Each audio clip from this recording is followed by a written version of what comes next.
শহর ঢাকা শহর আগে ছিল না এরকম। আগে কয়েকটা রিক্সা থাকলেও পায়ে রিক্সা ছিল, ছন্দে আনন্দে চলছে মানুষ।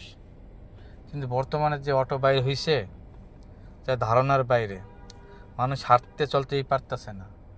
গাড়ি এত হরেন দেই, কিন্তু তারপর সাইড দেয় না। এরা এরা মনে করে নিজের রাজা মনে করে, তাই রোডের মাঝখান দিয়ে চলে।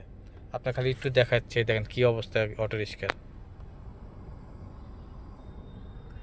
এই যদি দেশের পরিস্থিতি, সামনে কি হবে আল্লাহ জানে।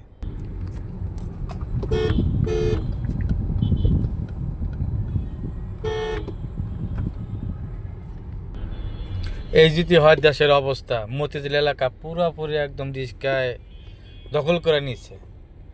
মতিঝিল সচিবালয় কত পর দেখাচ্ছে আপনার সচিবালয়ের সামনের দৃশ্য, এগুলো চিত্র দেখছেন, অবস্থা দেখছেন। এই যদি দেশের পরিস্থিতি, তা কেমনে চলবে দেশ? যেখানে যাবেন অটো ছাড়া কোনো কথা নাই, অটো অটো অটো। অতিষ্ঠ হয়ে গেছে গেটে সচিবালয়, যে সচিবালয় দেখেন।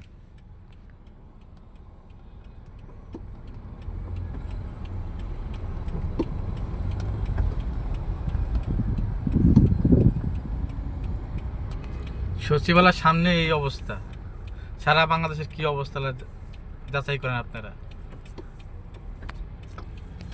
সালাম আলাইকুম।